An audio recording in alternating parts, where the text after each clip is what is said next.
थो प्रण को पूरो। भाई रतन सिंह जी भंगू, भाई बोता सिंह ते भाई गर्जा सिंह जी का प्रसंग, जो कुछ उन्होंने अपने वड्डे वडेरियां तो सुनिया उस तरीके दे नाल इस ग्रंथ दे विच लिखदे हन। ये दो सूरमे जिन्हां ने खालसे की आन शान वास्ते ਅਤੇ सरकार नूं भरम दे विचों कड्ढण वास्ते कि राज मुगलों का नहीं, राज खालसे का है ते खालसे नूं कदी कोई खत्म नहीं कर सकता। खालसे नूं खत्म करने वाले ते कई खत्म हो गए, पर खालसा उस तरीके नाल बरकरार है, उस तरीके दे नाल खालसा मौजूद है। ये कुछ दसन वास्ते अते लोकां दा मुँह बंद करने वास्ते दोवां जाणियां ने प्रण किया अते अपने आप नूं खालसे दे उत्तों कुर्बान करने वास्ते तैयार हो गए। भाई रतन सिंह जी कहते हैं, जति सती थो प्रण को पूरो। भाई बोता सिंह जी ते भाई गर्जा सिंह जी ये दोवें जति सन, सती सन ते प्रण दे पूरे हैं। भाव कि जो इन्होंने प्रण कर लिया, जो इन्होंने इरादा पक्का कर लिया, वो दुनिया इधर ते उधर ते हो सकती सी, पर ये अपने प्रण तो अपने वचनों तो इधर उधर नहीं सी हो सकते। ये दोवें जति हैं, कर्म ते ज्ञान इंद्रे काबू हैं, संजमी हैं। इन्होंने जिहड़ा परमात्मा के नाम नूं अपने हिरदे दे विच वसा के रखिया है अते अपने जीवन नूं, अपने करदार नूं, अपने इखलाक नूं इन्होंने उच्चा किया होया है, जिहदे करके इन्होंने धर्म के लिए अपने आप को मार मटाउण वास्ते तैयार हो गए। क्योंकि ये कोई दो रावा नहीं, जिहड़ा बंदा अंदरों नाम दे विच भिजा होया है, जिहड़े बंदे का जिहड़े मनुख का अंदरों किरदार अंदरों इखलाक उच्चा है, अपने कर्म ज्ञान इंद्रियां नूं काबू विच कीता होया, मन दीआं मचंदड़ियां मन नूं मचाउण वाले जिहड़े ख्याल हैं उन्होंने काबू किया होया है, वो मनुख दूजे दे लई अपने आप को कुर्बान करने वास्ते तैयार हो जाता है। क्योंकि होवेगा वो ही जिन्हें अंदरों अपने जीवन को बनाया है, ते अंदरों जिहड़ा जीवन है वो गल्लां दे नाल नहीं बनता जां बातां दे नाल नहीं बनेगा। ये अंदर दा जीवन साधना दे नाल बनता है, ते साधना भी कर्मकांडी नहीं, साधना भी जिहड़ी गुरमत के अनुसार जो शब्द दे विचों साधना की सेध मिलती है, उस अनुसार साधना की जावे अते अपने बैड़े मन नूं साधिया जावे, ते मन नूं साध के जिहड़ा ये इखलाक, ये करदार, ये जीवन जिहड़ा प्राप्त किया जावे। क्योंकि सतगुरु जी की बाणी सानू सिखाउंदी ही ये है, जदों आपां अपने वड्डे वडेरियां दा जीवन पढ़ांगे, जदों आपां वड्डे वडेरियां दीआं बातां गल्लां नूं सुनांगे, तां सतगुरु जी की बाणी एक गल कहेगी, बा बाणियां कहानियां पुत सपुत करेन। जो वड्डियां ने कारनामे कीते हन, जो वड्डियां ने अपने पिंडे दे उत्ते संताप नूं भी हंडाया, पर समय की सरकार के अधीन नहीं गए। वो जिहड़ा इखलाक, वो जीवन बाणी दे विचों उन्हां नूं सेध मिली, उन्होंने बाणी की कमाई की, शब्द की कमाई की, ते एडे उत्ते इखलाक दे बने। ते इहो सतगुरु जी सानू मनुखां नूं उपदेश करते हैं, संसार नूं उपदेश दिंदे हैं कि मनुख जिन्ना चिर तक तू अंदरों अपने जीवन नूं नहीं बनाउंदा, अपना जीवन नहीं उच्चा करता, उन्ना चिर तक तू कदे भी दूजे दे वास्ते अपने आप को कुर्बान करने वास्ते तैयार नहीं होवेगा। क्योंकि जिन्ना चिर स्वार्थ भावना, लालसा अते विकारां नूं काबू नहीं किया जाता, उन्ना चिर तक मनुख कदे भी किसी की भावना दे नाल मदद नहीं करेगा। जे करेगा तो सतगुरु जी कहते स्वार्थ पिछे अगे रख के मदद करेगा, जिन्हों सतगुरु जी बाणी विच कहते सतिया मन संतोख उपजै, देना कै विचार। जिहड़े दानी हन मदद करते हैं, वो सब सिर्फ स्वार्थ वास्ते जिहड़ा मदद करते हैं, ਕਿ ਸਾਡਾ ਸਵਾਰਥ ਕਿਸੇ ਨਾ ਕਿਸੇ ਤਰੀਕੇ ਇਹਦੇ ਵਿੱਚੋਂ ਨਿਕਲ ਜਾਵੇ। ਪਰ ਸਤਿਗੁਰੂ ਜੀ ਕਹਿੰਦੇ ਹਨ ਉਹ ਸਵਾਰਥ ਕਰਕੇ ਕਰਦੇ ਹਨ, ਪਰ ਸਵਾਰਥੀ ਬਿਰਤੀ ਦੇ ਨਾਲ ਉਹਨਾਂ ਦੇ ਅੰਦਰ ਭਾਵਨਾ ਨਹੀਂ। ਤੇ ਜੇ ਪਰ ਸਵਾਰਥੀ ਬਿਰਤੀ ਦੀ ਭਾਵਨਾ ਅੰਦਰ ਬਣਾਉਣੀ ਹੈ ਤੇ ਫਿਰ ਮਨੁੱਖ ਤੈਨੂੰ ਬਾਣੀ ਦਾ, ਸ਼ਬਦ ਦਾ ਆਸਰਾ ਲੈਣਾ ਪਵੇਗਾ, ਜਿਹਦੇ ਨਾਲ ਤੇਰਾ ਇਖਲਾਸ, ਤੇਰਾ ਜੀਵਨ, ਤੇਰਾ ਅੰਦਰ ਦੀ ਭਾਵਨਾ ਜਿਹੜੀ ਚੰਗੀ ਬਾਣੀ ਹੈ ਉਹ ਸ਼ਬਦ ਤੋਂ ਬਿਨਾ, ਬਾਣੀ ਤੋਂ ਬਿਨਾ ਨਹੀਂ ਬਣ ਸਕਦੀ। ਜਿੰਨਾ ਮਰਜ਼ੀ ਮਨੁੱਖ ਉਪਰਾਲਾ ਕਰ ਲਵੇ, ਯਤਨ ਕਰ ਲਵੇ, ਤਰੀਕੇ ਵਰਤ ਲਵੇ, ਉਹ ਕਦੇ ਵੀ ਆਪਣੇ ਮਕਾਮ ਵਿੱਚ ਕਾਮਯਾਬ ਨਹੀਂ ਹੋ ਸਕਦਾ। ਇਸੇ ਕਰਕੇ ਜਦੋਂ ਆਪਾਂ ਵੱਡੇ ਵਡੇਰਿਆਂ ਦਾ ਜੀਵਨ ਪੜ੍ਹਦੇ ਹਾਂ, ਉਹਨਾਂ ਦੇ ਜੀਵਨ ਉੱਤੋਂ ਕੁਰਬਾਨ ਹੋਣ ਨੂੰ ਜੀ ਕਰਦਾ, ਕਿਉਂਕਿ ਉਹਨਾਂ ਨੇ ਬਾਣੀ ਦੇ ਵਿੱਚੋਂ ਸੇਧ ਲਈ ਹੈ, ਉਹਨਾਂ ਨੇ ਬਾਣੀ ਨੂੰ ਜੀਆ ਹੈ। ਤੇ ਸਤਿਗੁਰੂ ਜੀ ਤੇ ਬਾਣੀ ਤੇ ਇੱਥੋਂ ਤੱਕ ਕਹਿੰਦੀ ਹੈ ਕਿ ਬਾਣੀ ਬਣੀਐ, ਕੱਲਾ ਬਾਣੀ ਪੜ੍ਹਨਾ ਨਹੀਂ, ਬਾਣੀ ਸੁਣਨਾ ਨਹੀਂ, ਮਨੁੱਖ ਤੂੰ ਬਾਣੀ ਹੀ ਬਣ ਜਾ। ਜੋ ਕੁਝ ਬਾਣੀ ਕਹਿ ਰਹੀ ਤੇਰਾ ਜੀਵਨ ਜਿਹੜਾ ਬਾਣੀ ਹੀ ਬਣ ਜਾਵੇ। ਸਤਿਗੁਰੂ ਜੀ ਦੇ ਇਹ ਉਪਦੇਸ਼ ਦਿੰਦੇ ਹਨ।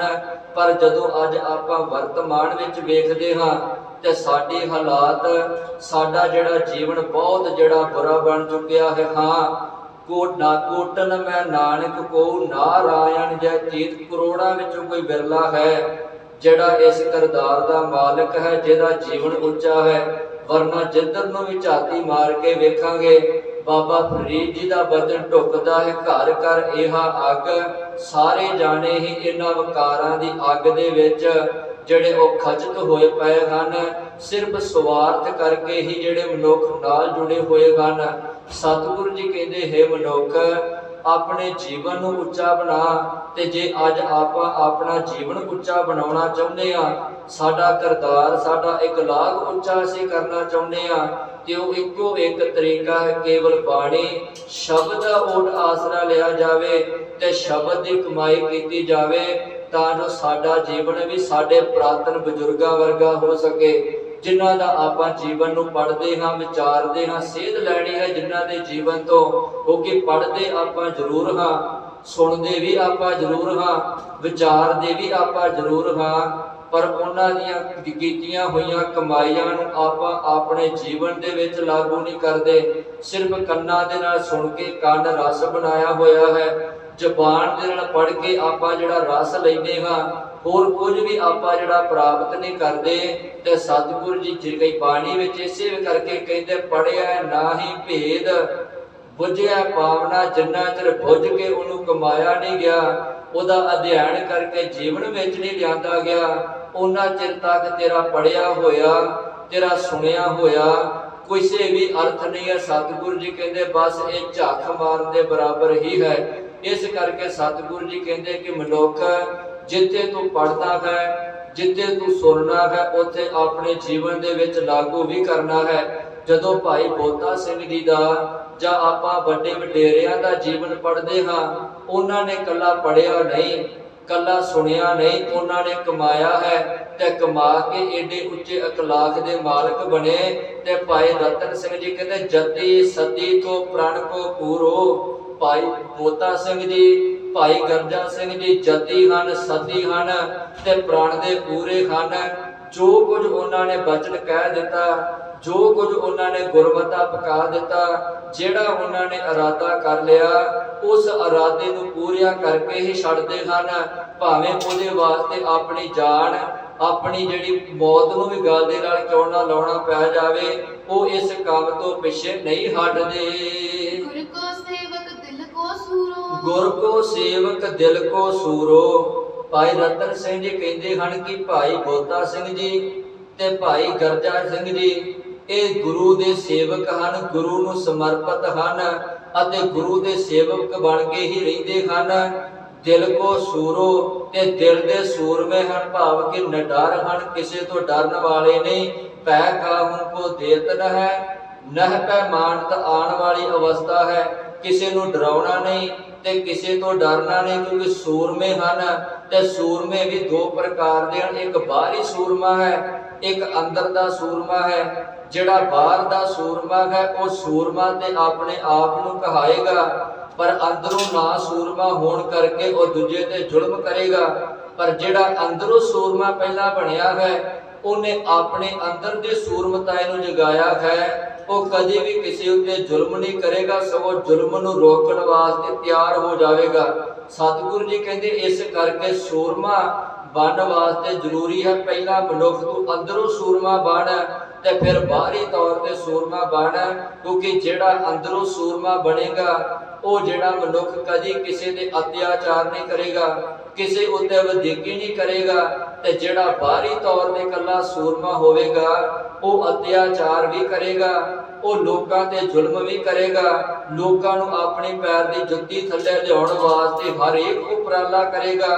ਪਰ ਜਿਹੜਾ ਅੰਦਰੋਂ ਸੂਰਮਾ ਕਾਰਾਂ ਨੂੰ ਮਾਰ ਕੇ ਸੂਰਮਾ ਬਣਿਆ ਹੈ, ਜਿਹਨੂੰ ਸਤਿਗੁਰੂ ਜੀ ਬਾਣੀ ਵਿੱਚ ਕਹਿੰਦੇ ਹਨ, ਜਿਨ ਮਿਲ ਮਾਰੇ ਪੰਜ ਸੂਰਬੀਰ ਐਸੋ ਕੌਣ ਬਲੀਰੇ, ਜਿਹਨੇ ਪੰਜਾਂ ਸੂਰਮਿਆਂ ਨੂੰ ਮਾਰ ਕੇ ਅੰਦਰੋਂ ਸੂਰਮਾ ਬਣਿਆ ਹੈ। ਤੇ ਬਾਹਰੀ ਤੌਰ ਤੇ ਮੁੜ ਕੇ ਪੁਰਜਾ ਪੁਰਜਾ ਕੱਟ ਮਰੈ ਕਬਹੂ ਨਾ ਛਾਡੇ ਖੇਤ ਵਾਲੀ ਅਵਸਥਾ ਦੇ ਵਿੱਚ ਪਹੁੰਚਿਆ ਹੋਇਆ ਹੈ। ਕਿਉਂਕਿ ਅੰਦਰੋਂ ਸੂਰਮਾ ਤੇ ਬਾਹਰੋਂ ਸੂਰਮਾ ਇਹਨਾਂ ਵਿੱਚ ਬੜਾ ਫਰਕ ਹੈ। ਜਿਹੜਾ ਕੱਲਾ ਬਾਹਰੀ ਸੂਰਮਾ ਹੈ ਉਹ ਸਿਰਫ ਜ਼ੁਲਮ ਹੀ ਕਰੇਗਾ, ਤੇ ਜਿਹੜਾ ਅੰਦਰੋਂ ਸੂਰਮਾ ਹੈ ਉਹ ਜ਼ੁਲਮ ਨੂੰ ਰੋਕਣ ਵਾਸਤੇ ਆਪਣੇ ਆਪ ਨੂੰ ਕੁਰਬਾਨ ਵੀ ਕਰੇਗਾ। ਤੇ ਭਾਈ ਬੋਤਾ ਸਿੰਘ ਜੀ ਤੇ ਭਾਈ ਗਰਜਾ ਸਿੰਘ ਦਿਲ ਕੋ ਸੂਰੋ ਉਹ ਅੰਦਰੋਂ ਸੂਰਮੇ ਬਣੇ ਹਨ, ਕਿਉਂਕਿ ਉਹਨਾਂ ਨੇ ਪਹਿਲਾਂ ਅੰਦਰ ਦੇ ਸੂਰਮਿਆਂ ਨੂੰ ਹਰਾਇਆ ਹੋਇਆ ਹੈ। ਉਹਨਾਂ ਨੇ ਪਹਿਲਾਂ ਅੰਦਰ ਦੇ ਸੂਰਮਿਆਂ ਨੂੰ ਚਿੱਤ ਕੀਤਾ ਹੋਇਆ ਹੈ, ਉਹਨਾਂ ਨੂੰ ਜਿੱਤਿਆ ਹੋਇਆ ਹੈ। ਕਿਉਂਕਿ ਬਾਣੀ ਦੇ ਅਨੁਸਾਰ ਇਹ ਪੰਜ ਸੂਰਮੇ ਅਜਿਹੇ ਸੂਰਮੇ ਹਨ, ਨਾ ਦਾ ਇਹਨਾਂ ਦਾ ਕੋਈ ਆਕਾਰ ਹੈ, ਨਾ ਇਹਨਾਂ ਦੀ ਕੋਈ ਬਾਹ ਹੈ, ਨਾ ਕੋਈ ਲੱਤ ਹੈ, ਪਰ ਤਗੜੇ ਇੰਨੇ ਜ਼ਿਆਦੇ ਹਨ। ਇਹਨਾਂ ਨੇ ਜਿਹੜੇ ਬਾਹਰੀ ਤੌਰ ਤੇ ਆਪਣੇ ਆਪ ਨੂੰ ਸੂਰਮੇ ਸਮਝਦੇ ਹਨ, ਉਹਨਾਂ ਦੀਆਂ ਗੋਡੀਆਂ ਲਵਾ ਕੇ ਰੱਖੀਆਂ ਹੋਈਆਂ ਹਨ। ਸਤਿਗੁਰੂ ਜੀ ਨੇ ਬਾਣੀ ਵਿੱਚ ਇਸੇ ਕਰਕੇ ਗਿਆ ਹੈ। ਗੁਰੂ ਅਰਜਨ ਦੇਵ ਪਾਤਸ਼ਾਹ ਕਹਿੰਦੇ, ਜਦੋਂ ਮੈਂ ਇਹਨਾਂ ਸੂਰਮਿਆਂ ਨੂੰ ਹਰਾਉਣ ਵਾਸਤੇ ਆਇਆ ਤੇ ਮੇਰੇ ਗੁਰੂ ਨੇ ਮੈਨੂੰ ਥਾਪੜਾ ਦਿੱਤਾ। ਤੇ ਗੁਰੂ ਅਰਜਨ ਦੇਵ ਪਾਤਸ਼ਾਹ ਕਹਿੰਦੇ, ਜਿਨ ਇਹਨੇ ਪੰਜ ਸੂਰਮੇ ਸਨ, ਮੈਂ ਗੁਰੂ ਦੇ ਥਾਪੜੇ ਦੇ ਨਾਲ ਇਹਨਾਂ ਪੰਜਾਂ ਨੂੰ ਹਰਾ ਕੇ ਇਹਨਾਂ ਦੀਆਂ ਗੋਡੀਆਂ ਲਵਾ ਦਿੱਤੀਆਂ।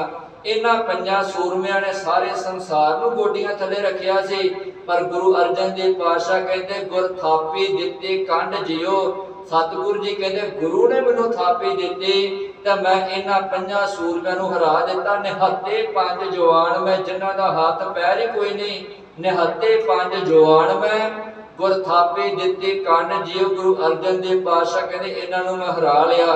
ਕਿਉਂਕਿ ਜਿਨਨੇ ਇਹਨਾਂ ਪੰਜਾਂ ਨੂੰ ਹਰਾ ਲਿਆ ਉਹ ਅੰਦਰੋਂ ਸੂਰਮਾ ਬਣਦਾ ਹੈ, ਨਿਡਰ ਹੋ ਜਾਂਦਾ ਹੈ, ਕਿਸੇ ਤੋਂ ਡਰਦਾ ਨਹੀਂ ਤੇ ਕਿਸੇ ਨੂੰ ਡਰਾਉਂਦਾ ਨਹੀਂ। ਤੇ ਜਿਹੜਾ ਅੰਦਰੋਂ ਸੂਰਮਾ ਬਣ ਗਿਆ, ਨਿਡਰ ਬਣ ਗਿਆ, ਉਹ ਬਾਹਰੀ ਤੌਰ ਤੇ ਜ਼ੁਲਮ ਨੂੰ ਰੋਕਣ ਵਾਸਤੇ ਆਪਣੇ ਆਪ ਨੂੰ ਕੁਰਬਾਨ ਹੋ ਜਾਂਦਾ ਹੈ। ਗੁਰ ਕੋ ਸੇਵਕ ਦਿਲ ਕੋ ਸੂਰੋ। ਭਾਈ ਬੋਤਾ ਸਿੰਘ ਤੇ ਗਰਜਾ ਸਿੰਘ ਗੁਰੂ ਦੇ ਸੇਵਕ ਹਨ, ਗੁਰੂ ਦੇ ਚਰਨਾਂ ਨੂੰ ਸਮਰਪਿਤ ਹਨ ਅਤੇ ਦਿਲ ਦੇ ਸੂਰਮੇ ਹਨ।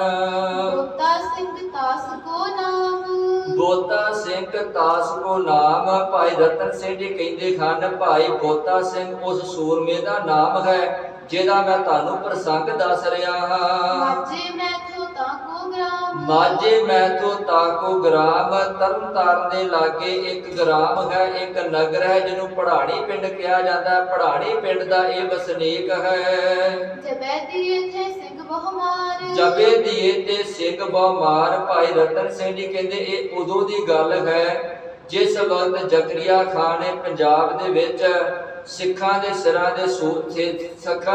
ਦੇ ਮੁੱਲ ਰੱਖੇ ਹੋਏ ਸਨ ਤੇ ਸਿੱਖਾਂ ਨੂੰ ਮਾਰਨ ਵਾਸਤੇ ਹਰ ਉਪਰਾਲਾ ਉਹ ਕਰ ਰਿਹਾ ਸੀ, ਜਿਹਦੇ ਕਰਕੇ ਸਿੱਖਾਂ ਦਾ ਘਰਾਂ ਵਿੱਚ ਰਹਿਣਾ, ਨਗਰਾਂ ਵਿੱਚ ਰਹਿਣਾ, ਇੱਥੋਂ ਤੱਕ ਪੰਜਾਬ ਦੀ ਧਰਤੀ ਤੇ ਰਹਿਣਾ ਔਖਾ ਹੋਇਆ ਸੀ। ਉਸ ਵਕਤ ਜਿਹੜੇ ਇਹ ਸੂਰਮੇ ਜਿਹੜੇ ਨਿੱਤਰ ਕੇ ਆਏ, ਕਿਸੇ ਨਾ ਸੁਣੀਏ ਮਹੀਨੇ ਚਾਰ, ਕਿਸੇ ਨਾ ਸੁਣੀਏ ਮਹੀਨੇ ਚਾਰ, ਲਗਭਗ 4 ਮਹੀਨੇ ਹੋ ਗਏ ਸਨ ਪੰਜਾਬ ਦੇ ਵਿੱਚ ਸਿੱਖਾਂ ਨੂੰ ਵੇਖਿਆ ਹੋਇਆ।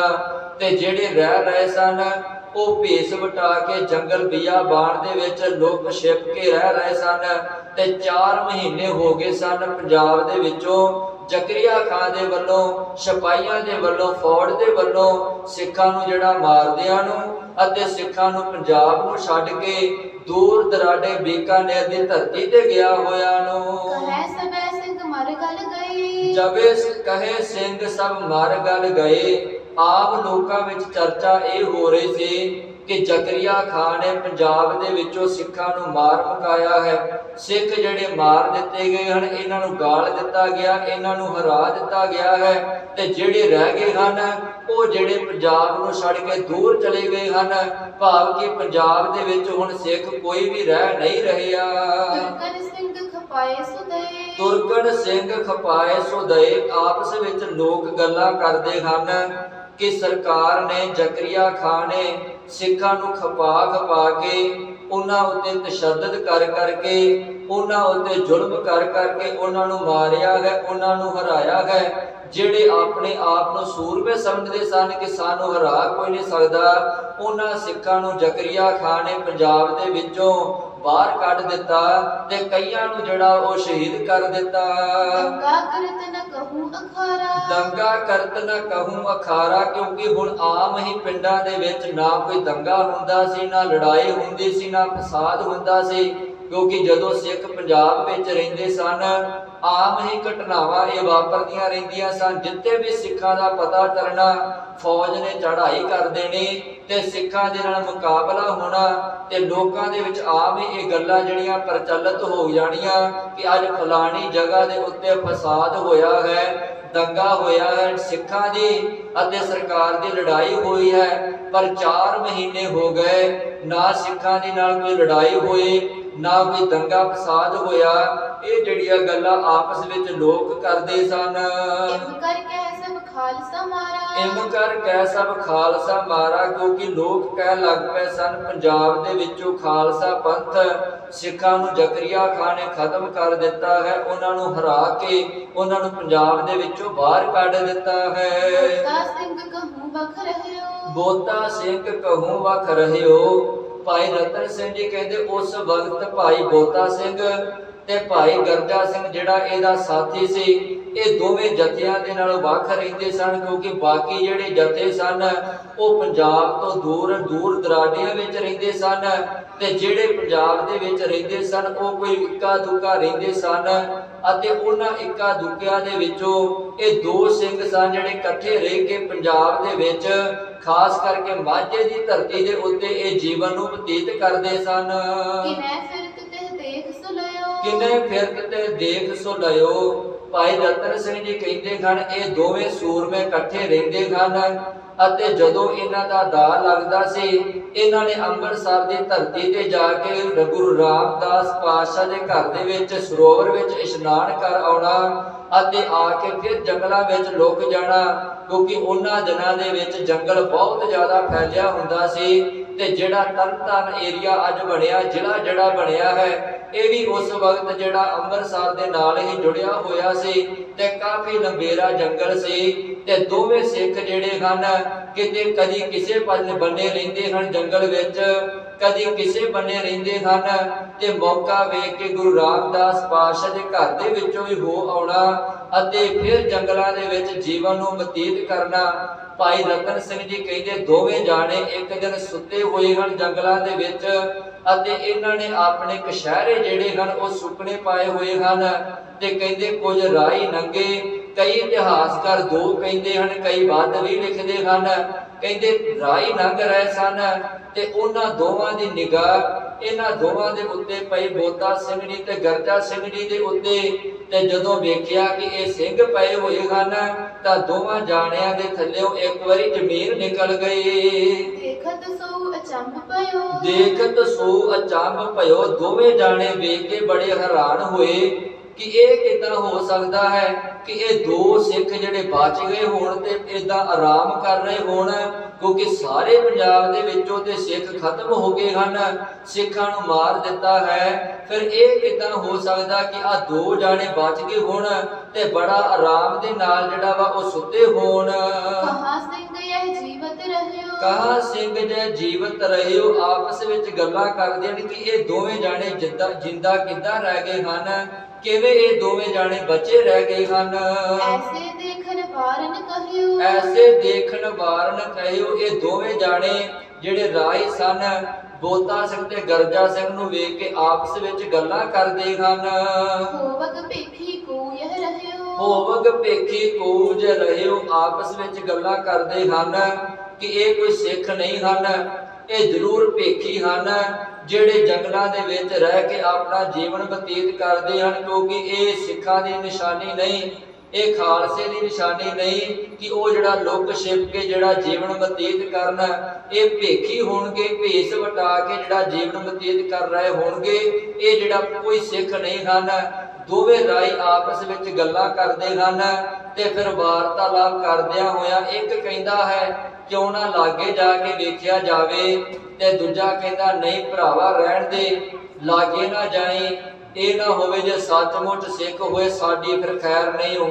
ਤੇ ਦੂਸਰਾ ਕਹਿਣ ਲੱਗਾ ਨਹੀਂ ਇਹ ਸਿੱਖ ਹੋ ਹੀ ਨਹੀਂ ਸਕਦੇ। ਉਹ ਫਿਰ ਗੱਲਾਂ ਨੂੰ ਕਰਦੇ ਹਨ, ਤਾਨੇ ਮਾਰਦੇ ਹਨ ਖਾਲਸੇ ਨੂੰ। ਤੇ ਜਦੋਂ ਦੋਵੇਂ ਜਾਣੇ ਫਿਰ ਗੱਲਾਂ ਨੂੰ ਸੁਣਦੇ ਹਨ, ਇਹਨਾਂ ਨੂੰ ਜਿਹੜਾ ਸੀਨਾ ਚੀਰ ਕੇ ਜਾਂਦੀਆਂ ਹਨ ਗੱਲਾਂ, ਤੇ ਦੋਵੇਂ ਜਾਣੇ ਪ੍ਰਣ ਕਰਕੇ ਫਿਰ ਪੰਥ ਦੇ ਉੱਤੋਂ ਖਾਲਸੇ ਦੇ ਉੱਤੋਂ ਮਰਨ ਵਾਸਤੇ ਤਿਆਰ ਹੋ ਜਾਂਦੇ ਹਨ। ਕਿਵੇਂ ਫਿਰ ਇਹ ਮੋਰਚਾ ਲਾਉਂਦੇ ਹਨ, ਕਿਵੇਂ ਨਾਕਾ ਲਾਉਂਦੇ ਹਨ, ਤੇ ਸਰਕਾਰ ਨੂੰ ਦੱਸਦੇ ਹਨ ਕਿ ਖਾਲਸਾ ਅਜੇ ਵੀ ਜਿੰਦਾ ਹੈ। ਉਹ ਵਿਚਾਰ ਆਪਾਂ ਕੱਲ ਦੇ ਦੀਵਾਨਾਂ 'ਚ ਕਰਾਂਗੇ। ਇੰਨੀਆਂ ਬੇਨਤੀਆਂ ਪ੍ਰਵਾਨ ਕਰਨੀਆਂ ਗੁਰੂ ਅਤੇ ਸੰਗਤ ਬਖਸ਼ਣਹਾਰ ਹੈ। ਵਾਹਿਗੁਰੂ ਜੀ ਕਾ ਖਾਲਸਾ, ਵਾਹਿਗੁਰੂ ਜੀ ਕੀ ਫਤਿਹ।